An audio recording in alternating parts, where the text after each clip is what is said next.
সূচনাদের বাড়িতে ছিল বড় এক আম গাছ। সেই আম গাছের আম ছিল অনেক মিষ্টি আর মজা। মানুষজন অনেক টাকা দিয়ে সেই গাছের আম কিনে খেত। এবার আগের বারের চেয়ে অনেক বেশি আম ধরেছে গাছে। সবাই বেশ ভালো দাম হাঁকাচ্ছে। অনেক লাভ হবে এবার। হ্যাঁ, ঠিকই বলেছ। বাবা এই আম গাছটা লাগিয়ে কত বড় উপকারী না করেছে আমাদের। বছরে একবার আম বিক্রির টাকা দিয়েই সারা বছরের জন্য বাড়তি টাকা পাওয়া যায়। এই গাছের জন্যই কোনোদিন অভাবের মুখ দেখতে হয়নি আমাদের। হ্যাঁ, এত বড় আম গাছ তো আমি জীবনেও দেখিনি। আর কোনো গাছে যে এত বড় বড় আম ধরতে পারে, এই গাছটা না দেখলে আমি বিশ্বাসই করতে পারতাম না। কি করছিস তোরা? আর কতক্ষণই আম গাছের দিকে চেয়ে থাকবি? তোদেরকে সে কখন বলেছিলাম আমার জন্য দুটো কাঁচা আম পেড়ে নিয়ে আয়, ভর্তা করে খাবো। তা না করে গাছের দিকে হাঁ করে তাকিয়ে আছিস। আচ্ছা মা, আনছি, তুমি যাও।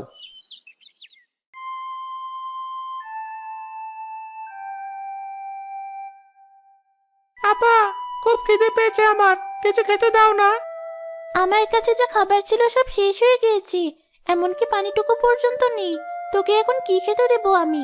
তুই চল আমার সাথে, বেশি পথ আর বাকি নেই। আর একটু এগোলেই আমরা পৌঁছে যাব পরের গ্রামে। তখন তুই নানির বাড়িতে যা মন চাই পেট ভরে খাস। না, আমি আর এক কদম হাঁটতে পারবো না। হয় তুমি আমাকে এখন কিছু একটা খেতে দাও, নয়তো আমায় কোলে করে নানির বাড়ি নিয়ে যাও। তা না হলে আমি এখানেই বসলাম। এ কেমন কথা বলছিস শুভ? আমিও তো তোর সমান রাস্তা হেঁটেছি, আমারও তো অনেক খিদে পেয়েছি, তবুও তুই এমন কথা বলছিস? কি করব, আমার সত্যি অনেক খিদে পেয়েছে। আপু দেখো, আমাদের মাথার উপর গাছটাতে কত বড় বড় আম।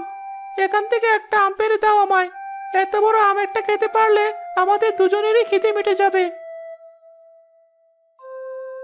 কার না কার গাছ, আমরা আন্দাজে না বলে খাবো আম? আরে আপু, কিছুই হবে না। এতগুলো আম, ওরা টেরই পাবে না যে এখান থেকে একটা আম পেড়ে খেয়েছি আমরা। আর আশেপাশে তো কাউকে দেখা যাচ্ছে না।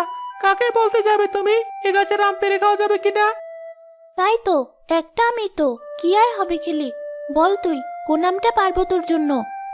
ওই তো আপু, ওই আমটা বড় আর একটু পাকা পাকাও মনে হচ্ছে। ওই আমটাই পারো। আচ্ছা, তুই দাঁড়া, এখনই পারছি।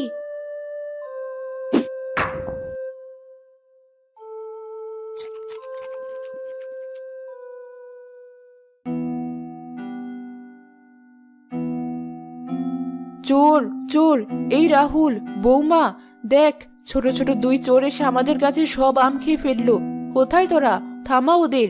মা, কি বলছি? দুটো চোর নাকি আমাদের কাছে সব আম খেয়ে ফেলছে।